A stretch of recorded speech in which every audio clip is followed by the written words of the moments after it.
bem? Você me ouve, me vê bem? Tudo ótimo. Estou ouvindo bem, vendo bem também.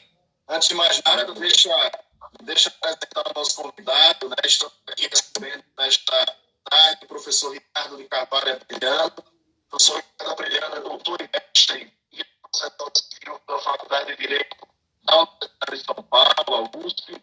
É coordenador e professor do curso de pós-graduação Assistência em Direito Processual na mesma faculdade. Esse curso, em parceria com a Associação dos Advogados de São Paulo, a ASP, é atualmente vice-secretário-geral do Instituto Brasileiro de Direito Processual, IBDP, do qual tenho a honra também de fazer parte, e é ex-redator-chefe adjunto da Revista Brasileira de Arbitragem.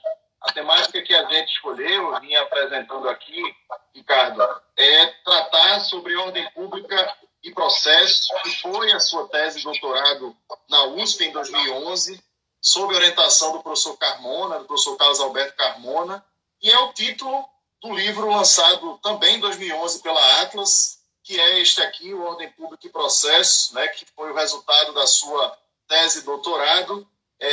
Salvo engano, indisponível, né, não está mais disponível aí para quem pretende adquirir. A gente já fica aí fazendo aí o pedido para que possa haver novas edições aí do livro, porque é uma temática extremamente atual. Queria passar inicialmente a palavra, Ricardo, para as suas saudações, né, suas palavras iniciais, e aí depois iniciaremos aqui o bate-bola, cumprimentando desde já o nosso diretor nacional, Danilo Santana, que eu vejo que adentrou a live no exato momento, meus colegas diretores regionais, Rita Nolasco, Rodrigo Ribeiro, Eugênio Batesini, Cristiano Iwakura, que também fazem parte aí desse conjunto de ações no projeto Escola em Casa. Ricardo, a palavra é sua, amigo. Muito bom, muito obrigado, Marco. É um prazer estar aqui com você, fico feliz com o convite. Óbvio que eu adoro falar desse assunto. O tema da ordem pública ele é riquíssimo, super desafiador, e na medida em que eu me propus, em certa medida, essa loucura de enfrentar o tema em uma tese de doutorado, desde então, claro que eu tenho um carinho especial, e acho que ele tem muita utilidade, por isso é oportuno a gente sempre conversar sobre esse tema, e eu te agradeço pela possibilidade. Vamos começar, literalmente, conceituando o Instituto. Queria que você pudesse, porque eu quero que você fale isso, Ricardo, porque uma das maiores confusões que fazemos, nós, enquanto advogados públicos, e os colegas advogados privados, é a confusão entre os conceitos, né, entre o que é ordem pública e o que é uma questão cognoscível ex officio pelo magistrado. Muitos tratam como se fossem situações sinônimas e muitas confusões acabam decorrendo, né, desta ideia, por vezes, equivocada. Então, eu queria pedir para você começar conceituando o que é ordem pública, se esse conceito está positivado em alguma norma jurídica, se sim, qual é, enfim. Então, a primeira provocação que eu te faço é essa. Tá bem. Olha, você sabe que essa provocação é a dúvida original que me fez estudar o tema. Eu tinha uma percepção que depois eu fui constatando, né, do ponto de vista mais científico, e isso se repete todo dia praticamente, de uma grande confusão, de uma utilização em geral imprópria da noção de ordem pública. E aí tem uma explicação nela própria. A ordem pública ela é um conceito completamente esburacado. Ele é um conceito indeterminado como poucos existem. Então, a gente tem dois olhares para esse fenômeno. Primeiro, entender a ordem pública como um princípio. Sim. Então, ele tem uma abstração inerente a ele, e ele como princípio, é possível estabelecer alguma conceituação para ele, mas a partir dele você extrai consequências práticas, e essas consequências práticas podem ser, em geral, são regras jurídicas específicas, concretas, que são, portanto, normas de ordem pública, e elas são normas de ordem pública porque elas têm essa inspiração em um princípio mais geral, mais amplo de ordem pública. Bom, que princípio é esse? A ordem pública ela diz com controle, com limitação. Há diferentes manifestações jurídicas de coisas que nós não podemos fazer. aspectos de relações jurídicas dos quais não podemos dispor. Por quê? E aí que vem o ponto que essa é a parte que me parece fundamental para entender e trabalhar bem com a noção de ordem pública.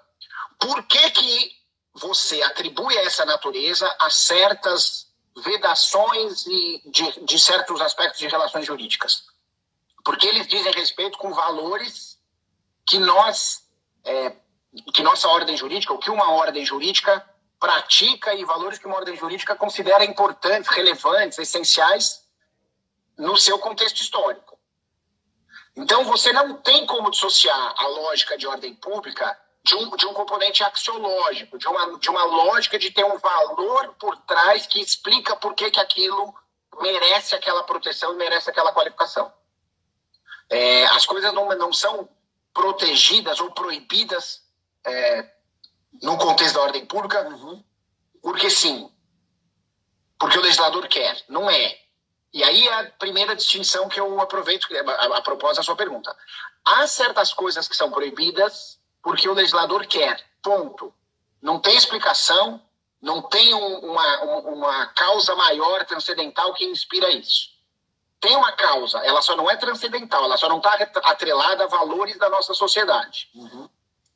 E apesar do tema ser ordem pública e processo, eu tenho estudado isso sob a perspectiva de processo, a gente consegue tirar do processo vários exemplos, mas de fora dele vários exemplos sobre aspectos que nós não podemos, coisas que nós não podemos fazer, mas que não necessariamente tem a ver com ordem pública. Então eu estou falando aqui de normas cogentes, normas imperativas. Elas são sim obrigatórias, só que elas não necessariamente são de ordem pública. Perfeito. Então normas imperativas, elas vão ser um gênero, e uma espécie desse gênero são as de ordem pública, porque as de ordem pública estão atreladas a valores importantes. Ricardo, você estudou essa temática antes digamos assim, da própria discussão acerca do Código de Processo Civil de 2015, né? Quando você defendeu sua tese de doutorado, nós tínhamos ali um embrião de código, né? Tramitando nas casas do Congresso Nacional, em discussão. E uma das marcas do Código de 2015 é o fomento à autocomposição dos conflitos, é o fomento à consensualidade, seja por conta da audiência do 334, seja por conta da defesa de outros instrumentos que estão no Código ou fora dele. O ano de 2015 foi muito rico em matéria de consensualidade. Então, assim, você aquela época analisou, e certamente você tem até um amadurecimento em relação a essa temática, no cenário atual, né, pós, digamos assim, 5 anos de existência, né, não de vigência, mas de existência do Código de 2015.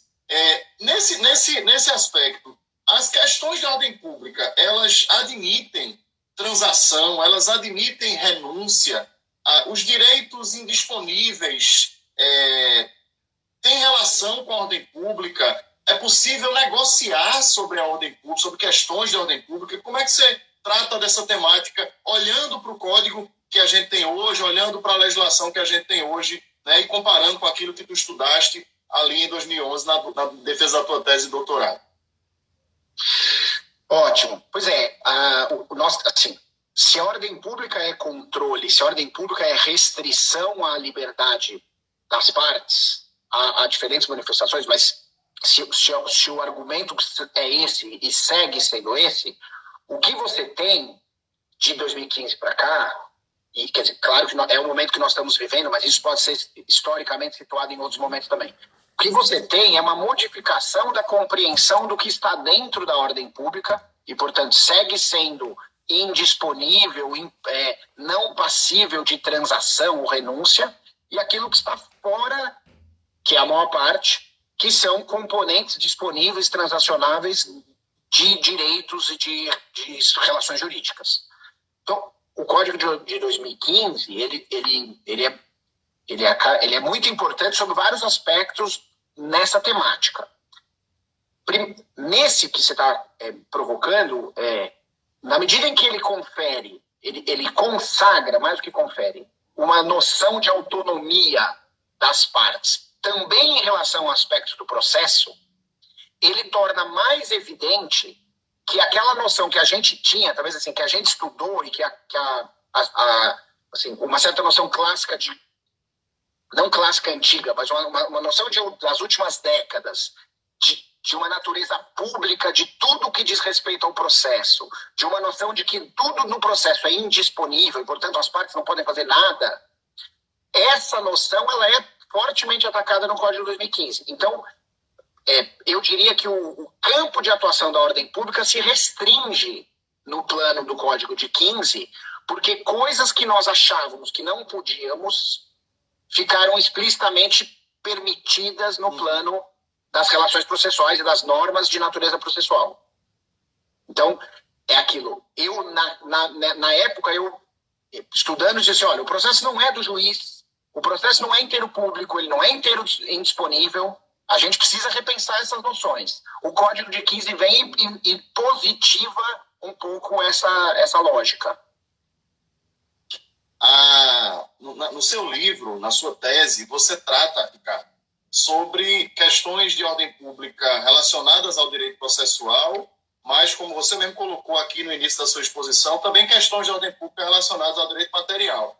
E você faz uma análise sobre a autonomia privada, né? Sobre como impacta, como as questões de ordem pública impactam na autonomia privada. Então, eu queria ouvir sua opinião um pouquinho sobre essas restrições que a autonomia privada sofre em função da ordem pública. Elas têm crescido ou elas têm diminuído nos últimos tempos? Olha, eu sempre falo isso, né, já falei outras vezes nas oportunidades que eu tive de discutir não só a tese, mas um pouco, e como você vai me perguntando a partir da estrutura dela, isso me faz lembrar assim, como eu fui chegando a essas construções, né? A tese escrever uma tese é um super desafio. E um dos que eu mais gostei aqui, nessa minha tese, foi que eu fui enfrentar aspectos que não eram só processuais. A primeira parte da minha tese, eu pouco falo de processo, porque era necessário entender isso e fixar certas premissas. Então, uma das conclusões a que eu chego, uma das construções que eu fiz é a seguinte: já que a ordem pública é um princípio, e esse princípio, ok, ele tem essa feição inerente a ele, uma feição bem genérica, bem ampla, a gente, quando ele se concretiza em diferentes manifestações conforme o ramo do direito. Então você fala assim, vamos falar de direito de família? Vamos. O direito de família, ele tem na sua base, como fonte de inspiração, valores que as sociedades praticam nas suas relações, o que as sociedades querem em relação ao convívio das pessoas submetidas àquela ordem jurídica. Então aqui você tem um elemento que, assim, predominantemente vinculado a interesses que são transcendentes em relação às partes. Sim. Então, no direito de família, você vai ter uma série de exemplos de direitos que são tidos como indisponíveis ou aspectos da relação material sobre os quais as partes não podem dispor. O exemplo mais fácil, mais típico você não pode renunciar previamente a alimentos. A lei te proíbe disso. Se você vai cobrar os alimentos todo mês, ou se você vai cobrar os alimentos que não te foram pagos, é outra conversa. Mas a lei proíbe que você renuncie a alimentos. A lei proíbe que você disponha dos seus órgãos, exceto para fins de pesquisa. Então, a sociedade brasileira, em relação a certos aspectos do direito civil, não só do direito de família, vai lá e fala o seguinte: isso vocês não podem fazer. Eu consagro autonomia nas suas relações, mas este núcleo aqui está fora. Você não pode fazer. Isso a gente vou pegar um exemplo para responder mais propriamente a tua pergunta. Direito do trabalho. A reforma trabalhista inclui, e eu não vou entrar no mérito se ela foi boa ou ruim, não é esse o ponto. Ela positiva uma maior liberdade no âmbito de relações de trabalho. Então ela pega aspectos que eram proibidos e transforma eles em aspectos que é permitido. Porções dessas relações jurídicas que de indisponíveis se tornam disponíveis. Passam a ser espaço, campo para exercício da autonomia da vontade. Então você percebe isso em diferentes manifestações normativas, e quase sempre você vai atrelar isso a manifestações normativas. Não é só uma compreensão daquela sociedade, naquele tempo, naquele lugar, sobre este fenômeno. Muitas vezes, e aí talvez eu deva falar mais sobre sistemas como o nosso, que é constituição extensa e completamente codificado, né, as nossas condutas elas são positivadas de uma forma ou de outra. Podem até ser por jurisprudência, mas nós tendemos a repetir nas leis esses conteúdos de ordem pública, seja para incluir neles, seja para excluir deles. É difícil que essas noções não sejam retratadas em normas legais. Claro, você fala assim, como princípio, você pode dizer o seguinte, olha, uma certa sociedade, ela se pauta em princípios de ordem ética, ela se pauta em princípios de ordem religioso. Sim, e eles vão ser atrelados a essa noção de ordem pública. Mas quase sempre você positiva esses princípios. Exemplo, boa-fé. Nós não ficamos no plano ético de boa-fé. Nós temos boa-fé, historicamente, no plano subjetivo e de 2002 para cá, no plano objetivo. O CPC consagra isso no plano processual. Então, você está trazendo para o plano normativo essas noções que não necessariamente têm origem nele e não precisariam estar nele, né, no limite. A gente pode falar que essas normas de ordem pública, Ricardo, elas devem ter aplicabilidade imediata ou não? E se você pudesse também falar para a gente como tem sido a interpretação dos nossos tribunais superiores, em especial do STJ, sobre essa questão da aplicabilidade imediata ou não das normas de ordem pública. Olha, Marco, de novo, a gente tem... eu quero lembrar essa distinção, né? Assim, eu dei o exemplo de direito civil, de direito do trabalho, assim, normas de direito material. O regime de aplicação dessas normas no tempo, eu diria que ele não tem duas observações aqui, dois olhares. Sim. Primeiro, ele não está atrelado, ele não é dependente da natureza de ordem pública da norma, e sim da natureza da norma. Qual que é o regime de aplicação no tempo de leis de direito material? Bom, ela respeita completamente o ato jurídico realizado, o ato jurídico perfeito, e vai incidir sobre atos, negócios jurídicos ocorridos a partir da sua vigência. Tá. Isso vai ocorrer também para as normas de ordem pública. Ou seja, eu não vejo uma distinção de regime. De outro lado, vamos para as normas de processo. O processo está andando, mudou a lei, a nova norma processual se aplica ao ato processual praticado depois do ingresso da lei, e nós tivemos essa confusão, em certa medida ainda temos, né, a nossa geração viveu uma troca de código. A natureza de ordem pública da norma não interfere diretamente nessa mudança de regime, porque é a lei processual que tem esse regime de que ela é sim aplicável a processos em curso. Mas assim, aí tem um segundo olhar.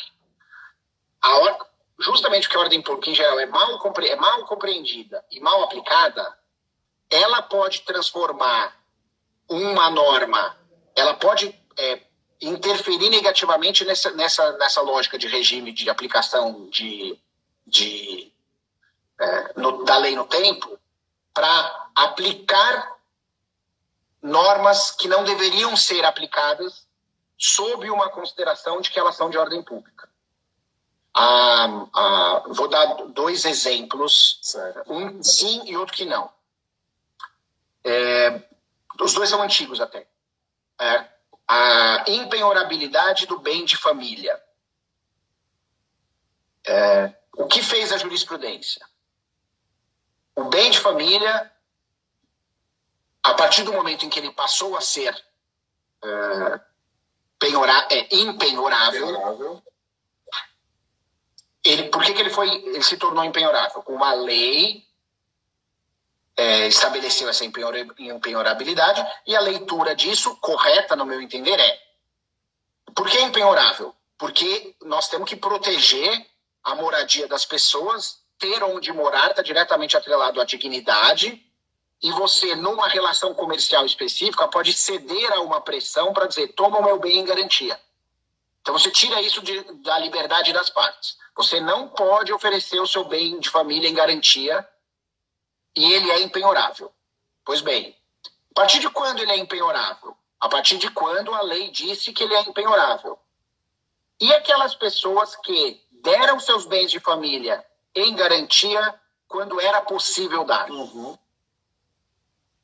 Pô, elas fizeram um ato no exercício da sua autonomia da vontade, sim, elas dispuseram do que elas podiam dispor. Nunca, assim, é errado, é burro, não é inteligente, concordo com tudo isso, mas o regime jurídico daquele ato permitia. Você mudar a lei e pegar aquele negócio feito antes dela para dizer o que você fez não vale mais, quando eu fiz podia, quando eu fiz valia, isso deveria ter sido respeitado. Então, aqui é o seguinte, foi a ordem pública que inspira a impenhorabilidade, que foi o argumento utilizado pelos tribunais para aplicar a impenhorabilidade e retroagir.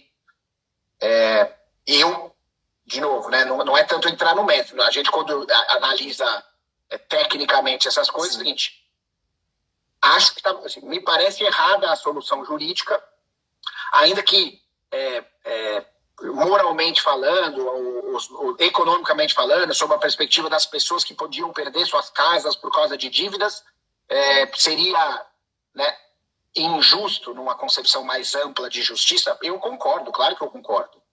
Mas tecnicamente, ali, me parece que e é o STJ que puxou essa fila das contas, né?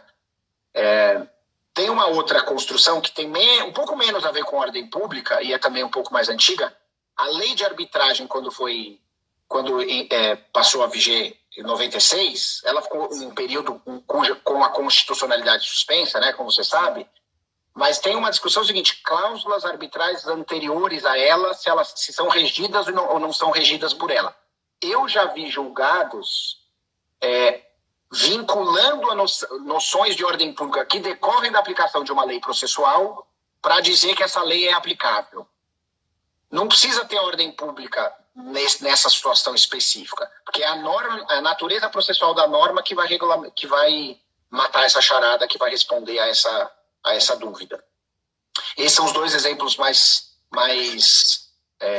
assim, que me ocorrem sobre posição de tribunais a respeito dessa questão. Essa segunda também do STJ, né, Ricardo? Também do STJ. Também do STJ. Não só, né? Não só. Sim. Mas olha, deixa eu aproveitar o gancho. Eu fiz agora à tarde a seguinte pesquisa. Entrei no site do STJ, fui em jurisprudência e fiz uma pesquisa, aspas, ordem pública. Marco, não vou nem pedir para você chutar. Vou dizer os números, tá? Sim. Decisões monocromáticas que contêm a expressão ordem pública no STJ. 336.982 decisões. Acórdãos. 36.885 acórdãos. E eu fiz uma segunda anotação que é julgamentos de recursos repetitivos. 9 julgamentos. Aí eu fui, o exercício que eu já te fiz de outras vezes, fiz aqui. Cliquei nos acórdãos, tá? Na verdade, eu até cliquei nos repetitivos. Nenhum deles tinha ordem pública como noção principal. Era assim, estava lá naquelas indexações posteriores. Eu olhei as primeiras 50 decisões que saem nesse critério de pesquisa. Ou seja, as 5 primeiras páginas, cada uma com 10 decisões. Eu achei 3 acórdãos que envolvem ordem pública que não dizem respeito à matéria penal. Então, 47 dessas decisões são em habeas corpus ou variações do recurso do habeas corpus. Certo. E aí a noção de ordem pública, para voltar naquela ideia de que ela é um princípio e que ela tem manifestações variadas, ela é totalmente diferente do que a gente pode pensar aqui. Você fala assim, ó, manter ou não manter alguém preso é necessário ou não necessário para a preservação da ordem pública. É uma noção de policial, vamos dizer assim, de ordem pública. Tá? Os outros 3 acórdãos, um da quarta turma, um da quinta turma e um em recurso repetitivo. Os 3 adotam conceitos mais ou menos errados sobre ordem pública. Vou te dar um exemplo que eu anotei aqui, tá? Que ele começa errado e depois ele acerta. E aí talvez a gente possa falar um pouco sobre preclusão versus ordem pública, porque o acórdão trata disso. Aspas, as matérias de ordem pública, vírgula, como prescrição e decadência, podem ser examinadas a qualquer tempo nas instâncias ordinárias. Peraí. Prescrição é de ordem pública? Decadência é de ordem pública? Volta no que eu estava falando antes, e aí eu acabei não te respondendo uma pergunta que você me fez. Se tem conceito onde isso está positivado? Lugar nenhum. A lei não positiva e a lei pouco fala de ordem pública, tá? Código de Processo Civil tem 2 referências. No de 15, de 73 era nenhuma. Código Civil tem 5 disposições e a Constituição, também olhei agora há pouco, tem 5 expressões de ordem pública no seu texto. Qual que é o problema dessa primeira frase? Você tem que pensar se a prescrição e a decadência são de ordem pública. Para ser de ordem pública, tem um componente valorativo, axiológico, tem a ver com a proteção de algum valor fundamental, e porque esse valor é fundamental, ele não pode ser objeto de renúncia além de transação. Essa é a noção mais, vamos dizer assim, simples. Ora, a prescrição, primeiro ela diz respeito ao exercício de pretensões, não só, mas na maior parte das situações de natureza pecuniária. Uhum. E ela claramente pode ser objeto de renúncia. Isso é positivado. Então, se pode renunciar... Já descaracteriza. Já descaracteriza. Onde essa confusão teve início? Se você vai lembrar, no Código 73... mudaram o 219, acho que era o 219, para passar a dizer que a prescrição podia ser conhecida de ofício. Isso, exatamente. Do conhecer de ofício, emendaram para a ordem pública, porque afinal é um como essa. Se é de ordem pública, é cognoscível de ofício e vice-versa. E este é um erro fundamental dessa noção. Não é... E aí o problema é que, veja, a pesquisa que você desenvolveu... você vai ter aí certamente, né, se você for descer as minúcias dessa pesquisa aí, você vai ter uma série de outros julgados aplicando esses anteriores e utilizando esses precedentes, que podem não ser qualificados, mas são precedentes, da maneira equivocada. Então você vai repetindo o erro rotineiramente, aquela história, né? Não vai virar verdade porque existem pessoas que estudam a temática e podem explicar para a gente e tirar, digamos assim, ou quebrar determinados mitos. Mas a verdade é que acaba sendo repetido. E aí, meu amigo, se você for descer para os tribunais inferiores citando o STJ, vão certamente utilizar da mesma forma equivocada, né? Então parece às vezes que fica parecendo, Ricardo, que o que você está falando é uma posição minoritária, né? De tanto que você lê em decisão judicial, e às vezes acaba que a doutrina repete decisão judicial, quando deveria ser o contrário, né? Mas enfim, acaba repetindo a decisão judicial, fica parecendo que a sua posição é a minoritária, quando na verdade é a que efetivamente caracteriza o que é a ordem pública, distinguindo a das questões cognitivas ex officio. E parece que a confusão realmente que foi feita aí no STJ, foi feita no STJ, em relação à prescrição, tem por base isso, a ideia de que o Código de 73 foi alterado para tratar como uma questão cognitiva ex officio, ótimo, mas em momento algum foi colocado, né, positivado, que se tratava ou viria a se tornar uma questão de ordem pública, até porque, como você acabou de colocar, não é renunciável, portanto, em sendo renunciável, descaracteriza como questão de ordem pública, mas é aquela história. A mentira contada várias vezes, ela se torna verdade na cabeça de muitos, né? A grande verdade é essa. Eu vou dar um tema que é antigo e trazer para a realidade uma linguagem de hoje, assim, a utilização ampliada da ordem pública é um fake news processual de longa data. Tradicional.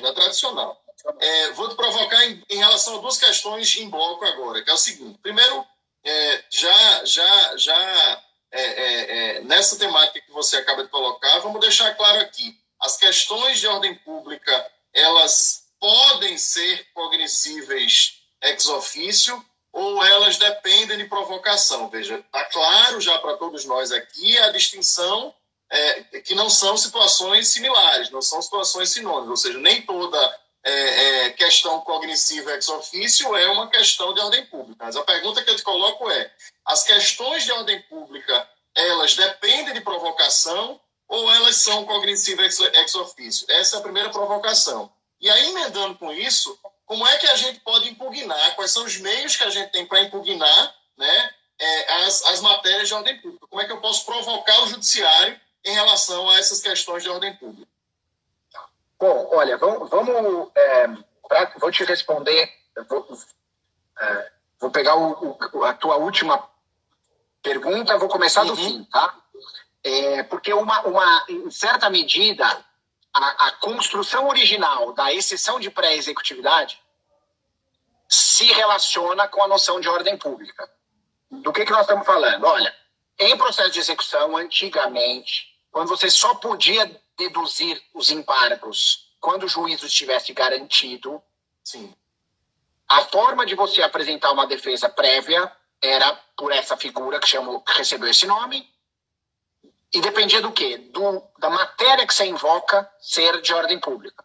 Segundo momento, não, ela pode não ser de ordem pública, mas ela precisa ser madura o suficiente para ser conhecida de plano, fora que ela tem que ter uma relevância para evitar que alguém seja executado, seja submetido aos efeitos de um processo de execução sem base, sem causa, sem razão alguma.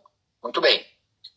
Estou falando isso porque, em certa medida, a ordem pública ela faz surgir um incidente, um mecanismo de dedução dela como argumento que nem previsão no código tinha. Aliás, continua não tendo. Hoje diminui a importância disso, porque a execução não precisa mais ser garantida para ser objeto de manifestação do defeito do executado, mas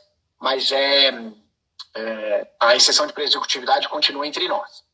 Então, te diria o seguinte, quando você usa, na medida em que a ordem pública ela verdadeiramente falando, um argumento importante, porque ela diz respeito justamente a esses aspectos que são considerados como fundamentais, dignos de uma proteção jurídica maior, a minha resposta para você é a seguinte, não há muitas limitações quanto ao modo de exercício disso. Acho que tem quanto ao tempo. Mas, assim, as petições próprias e típicas, os exercícios de posições processuais, né, principais, claro que eles são o campo principal para isso.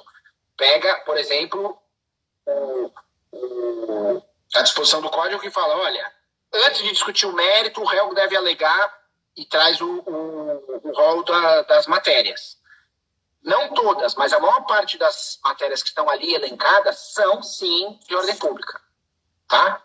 Bom, mas eu posso fazer isso nessas manifestações, mas eu posso fazer em outras. Eu não tenho necessariamente uma limitação quanto ao modo de exercício.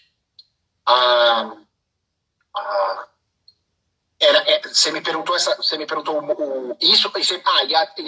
e a própria distinção de cognição versus ordem pública.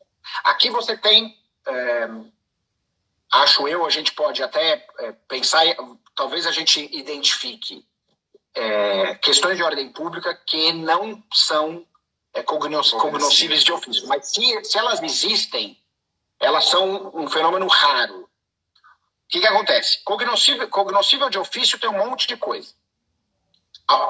Algumas delas são de ordem pública. Então você tem um fenômeno de continência aí. Uhum. Tudo que é de ordem pública é cognoscível de ofício, mas nem tudo que é cognoscível de ofício é de ordem pública. De novo, você tem um elemento de política legislativa aí. Quando você pensa em normas processuais, talvez a maior parte delas vai dizer, o juiz pode conhecer tudo, quase tudo, de ofício. Tá bom. Mas não porque essas coisas são de ordem pública. Ok? Perfeito. Sua tese, como eu disse aqui no início da nossa exposição, ela é anterior ao Código de 2015. Mas nela, você já falava, ou tratava com muito carinho do contraditório e falava que o contraditório prévio era indispensável ao reconhecimento das questões de ordem pública. E a gente sabe que o contraditório no Código 2015 ganhou, digamos assim, um reforço, né? Ganhou, o Código 2015 é emblemático na valorização do contraditório. Então, eu queria que você analisasse aí, à luz do Código 2015, essa ideia de que o contraditório prévio é indispensável ao reconhecimento, à análise das questões de ordem pública, Ricardo. Olha, pois a doutrina falava bastante sobre a importância do contraditório prévio e sobre a vedação a decisões surpresa no âmbito do Código de 73. Eu sou mais um que cheguei a essa mesma conclusão, fiz essa mesma construção. E até é doido, porque se você pega essa parte do meu livro, ele foi publicado sob a vigência de 73 e falou, neste código não pode haver decisão sobre questão de ordem pública sem que tenha havido provocação do julgador pelas partes.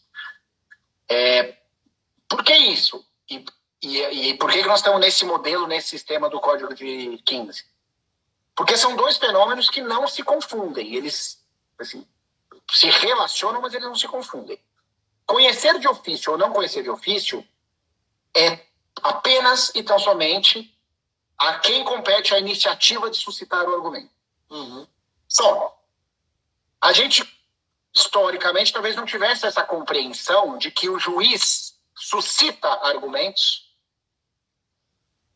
mas ele não pode suscitar, a coisa não pode se exaurir no momento em que o argumento é suscitado. Certo. O juiz suscita, debate e decide. A parte suscita, debate e recebe a decisão. Então, conhecer de ofício é apenas isso. Ele pode tomar a iniciativa de propor a questão. Diferente é a questão do contraditório, a questão do debate. A minha tese, nesse aspecto, falando assim, tese é para ter novidade. A novidade da minha tese não era essa. Eu apenas aderi e repeti uma noção que era comum naquela ocasião, em certas manifestações de doutrina, e hoje em dia, para minha sorte, não nossa em geral, porque os tribunais continuam aplicando quase que o CPC de 73. O artigo 10 não pegou ainda, mas ele está entre nós, e a doutrina aí sim adere muito mais.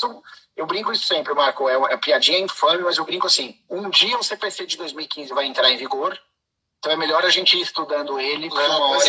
A gente tem que estar preparado para quando resolverem adotá-lo, né? Enquanto a gente tem alguns dispositivos, né? Como se a gente tivesse ali alguns ainda no período de vacácio, uma vacácio indeterminada, né? Pois é.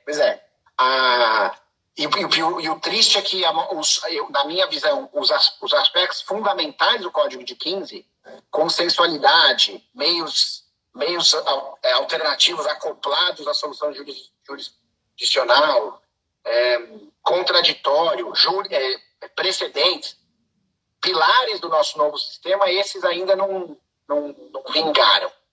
Mas só para voltar no tema. Então, assim, o contraditório, a questão de ordem pública, ela, em geral, ela não tem a importância que a gente costuma dar a ela. E uma das manifestações de pouca importância, se você me permite a expressão, é que ela não elimina, ela não supre a necessidade do contraditório. O contraditório ainda é exigido, não importa a relevância da matéria sobre a qual o juiz se debruça. Ele precisa suscitar. E aí é uma questão simples, porque assim, qualquer um de nós que já teve que tomar uma decisão, tomou melhor a decisão depois de ouvir argumentos do que se tomar sozinho.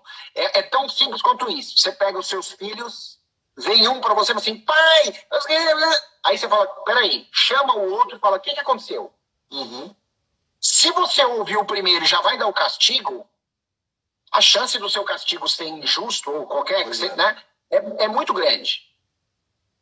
E isso serve para qualquer processo decisório e para qualquer matéria submetida ao processo decisório. A matéria de ordem pública é igualzinha às outras. Por isso a importância do contraditório. você está colocando é muito importante, porque acho que todos os advogados que nos assistem ou vão nos assistir depois aqui no IGTV da escola ou no podcast, né, porque as nossas lives estão sendo colocadas no Spotify, no Google Podcast, no Apple Podcast, certamente já vivenciaram, Ricardo, situações em que o juiz justifica o não exercício do contraditório pelo fato de se tratar de uma questão de ordem pública. Primeiro, porque já faz a confusão, tão bem elucidada por você ao longo da live, entre a questão ser de ordem pública e ser cognitiva ex officio.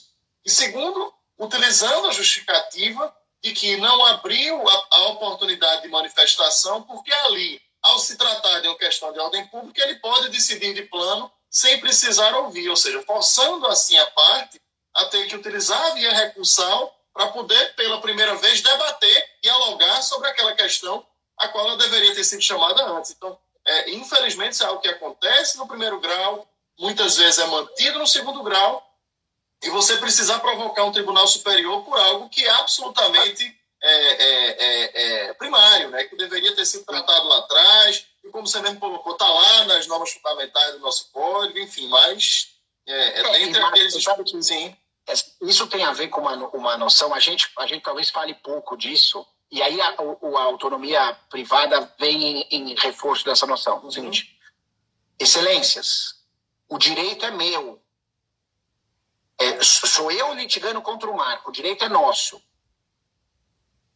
A nossa participação ela tem que ser total, integral. E se ele é exercido por meio de uma relação processual, de natureza pública, é um serviço público que tem como o julgador dotado na vara tal para julgar, o processo não se torna dele porque ele profere a decisão final. Sim. Então, assim, é quase que uma noção autoritária, aliás, não quase, é bem autoritária uma noção de que, gente, eu, como julgador, tenho poderes que transcendem o seu, que é o titular do direito. Não pode ser assim. É uma distorção de origem. Né? Então, e aí isso desemboca em outras decorrências, porque assim, se eu não reclamei, se eu não pedi, você não pode julgar. Se eu não defendi, você não pode... se eu não resistir, você tem que reconhecer isso também. E várias outras manifestações dessa. Mas, assim, o debate, a participação, o contraditório, eles são fundamentais. Eu vou puxar um gancho, vou puxar um gancho de algo que você colocou agora há pouco. Você falou de preclusão agora há pouco. E aí eu queria te provocar em relação a alguns aspectos. Primeiro, se existe ou não preclusão sobre as questões de ordem pública. Segundo, se existe um momento, né, considerando a preclusão, se existe um momento adequado, um momento processual adequado ao exame, né, por parte do judiciário dessas questões de ordem pública. E também queria te provocar em relação à revelia, né, os efeitos da revelia, se eles se operam sobre questões tidas, né, como questões de ordem pública. Olha, então, a preclusão, ela tem outro super tema e outra grande fonte de confusão. O 485 extingue-se o processo sem julgamento de mérito, vai lá e diz, com exceção da convenção de arbitragem, o juiz pode conhecer de todas as outras matérias em qualquer tempo e grau de jurisdição. E agora ele mudou a expressão do Código de 15 até mais ampla e mais própria, porque falei, enquanto não ocorreu o trânsito em julgado. Muito bem. Você olha esse dispositivo, você fala assim, pode tudo, pode a qualquer hora, o juiz não tem limitação temporal alguma. Só que não é bem assim. Na minha visão, primeiro você tem dispositivos legais que limitam essa amplitude. Vamos falar aqui de duas questões. Uma é assim, algumas hipóteses, né? A parte suscitou uma matéria de ordem pública. Vamos poder ficar nos exemplos mais típicos. Ela suscitou a ilegitimidade de parte. Tá bom. O juiz decidiu a respeito? Decidiu. Se ele acolhe, ele extingue o processo. Ok. Vai sair da mão dele. Se ele rejeita, o processo continua com ele. O juiz pode, no momento da sentença, olhar e falar assim, olha, pensando melhor, quando ele processou, instruiu, agora, assim, pensando melhor, eu vou desfazer o que eu fiz, que é rejeitar a ilegitimidade, porque eu agora estou vislumbrando ilegitimidade. Alguém vai pensar assim, não, mas se ele pode a qualquer tempo e grau de jurisdição, ele também pode nesse momento. E a resposta é não. Claro que ele não pode nesse momento. Porque neste caso específico, ele decidiu a respeito. E aí a este argumento dá para invocar o artigo 505, que está lá na coisa julgada, que fala assim, nenhum juiz pode voltar a decidir uma questão já decidida. Assim. E aí a doutrina fala assim, nenhum juiz, inclusive o próprio. A julgadora, o julgador que já examinou, ele não pode voltar ao tema. Segunda variável, o julgador fala assim, olha, eu não vou examinar isso agora, eu vou examinar isso depois. E aí um desdobramento diz o seguinte, o argumento nem foi trazido. A preliminar nem trazida foi, não foi suscitada. Aí lá na frente fala, como eu posso conhecer de ofício, eu vou agora julgar. Sistematicamente falando, talvez até deva se dizer, sim, ele pode, porque ele ainda não enfrentou esse tema. Mas a minha visão a respeito desse fenômeno é a seguinte.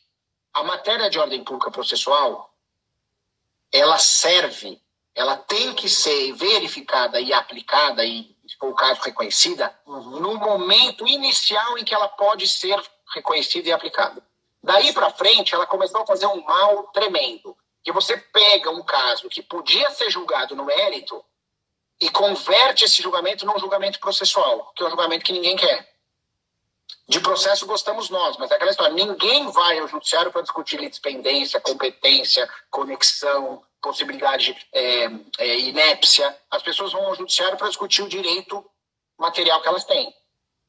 Então, um tribunal que, porque não está sujeito à preclusão, vai lá e fala, olha, achei aqui uma inépcia, achei aqui uma falta de algum pressuposto processual, achei uma litispendência, achei uma coisa julgada. Você pode, inclusive, se valer de exemplos de argumentos que parecem graves.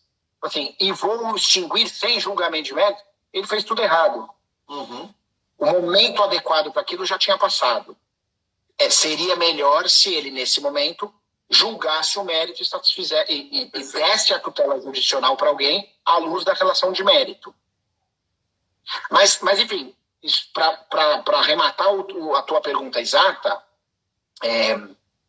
a maior parte os tribunais, de modo geral, e a doutrina e a prática, né, nós, quando peticionamos, tendemos a dar uma amplitude para a alegação de matéria de ordem pública que me parece excessiva e ainda que ela possa, ela se torna prejudicial a partir de um certo momento.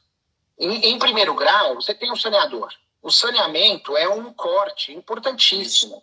Ele tem que servir para alguma coisa. O sistema, quando concebe uma atividade relevante de saneamento, ele concebe para isso. Aliás, eu tinha te falado daquele julgado, eu li uma parte do julgado do STJ, que eu falei, falaram que a prescrição é de ordem pública e estão errados, mas a segunda frase dessa parte da emenda está certa e diz o seguinte, está falando de ordem pública, fala, mas elas se sujeitam à preclusão se for um objeto do despacho de saneador e não houve impugnação no momento processual oportuno. Perfeito. Esse é um desdobramento do tema. A parte que teve uma decisão de ordem pública, objeto de decisão, ela podia ter impugnado e não impugnou, acabou. Morreu. Nem aquele juiz, nem o tribunal, ninguém mais pode examinar aquilo, por mais importante que pareça. Senão tira carta na manga para ser alegado a todo tempo e a qualquer tempo, né? Então, você não tem preclusão sobre elas, você gera um risco de insegurança jurídica ao longo do processo tremendo, né? E o processo ganhando do direito material. Porque o argumento que fica aberto... Ele vira um fim, né? É de processo. Isso. Exatamente. Amigo, o tempo, a gente tem um pouquinho mais de 5 minutos. Eu vou fazer uma última pergunta sobre coisa julgada. A gente pode falar que existe coisa julgada sobre questões de ordem pública, para a gente fechar com isso a nossa conversa. Marco, pois é, assim, Para responder simples, já já eu complico, mas assim, para responder simples, eu digo assim, óbvio que sim. Nada sobrevive à coisa julgada, nem mesmo as questões de ordem pública, de qualquer natureza. A coisa julgada, ela é exatamente para isso. Ela é uma qualidade da decisão para torná-la imune a impugnações subsequentes. Bom, o que você pode ter? E não é diferente a matéria de ordem pública de outras. Você pode ter, 2 anos depois, a possibilidade de uma ação rescisória. Agora vai avante. E depois de 2 anos? Acabou. Regra geral. Vamos deixar de lado patologias ou métodos de contagem diferente para fins de ação rescisória. Então o sistema trabalha com uma lógica que a decisão injustíssima, absurda, 2 anos depois do seu trânsito em julgado, ela se eterniza. Uhum. Não tem a matéria de ordem pública não pode ter um tratamento especial, diferente em relação a isso. Porque, de novo, a de que a gente mais está aqui tratando, que é a processual, ela serve para conferir regularidade ao instrumento processual pelo qual se desenvolve a atividade do Estado de prestar jurisdição. É para isso que serve. Para que você vai perquirir sobre competência, sobre legitimidade, sobre adequação do pleito, da demanda proposta? Você faz essas investigações para que um julgamento de mérito de melhor qualidade seja obtido. Se ele foi obtido, não importa de boa ou de má qualidade, resolvido está. A ordem pública, portanto, se controla durante, mas chega no fim, acabou. Quantos minutos a gente tem? 2? 3? Temos 4 minutinhos. Então agora eu vou dar uma ligeira complicada, porque esse é um tema assim, que gera também bons debates. Exemplo fácil, exemplo simples. Você tem uma demanda com 2 pedidos. Certo. Danos materiais e danos morais. A sentença, para tornar mais concreto o exemplo, e até vou fazer um exemplo super de direito privado aqui, você me desculpa, vocês advogados públicos me desculpem, mas assim, vamos imaginar que é uma batida de carro. Certo.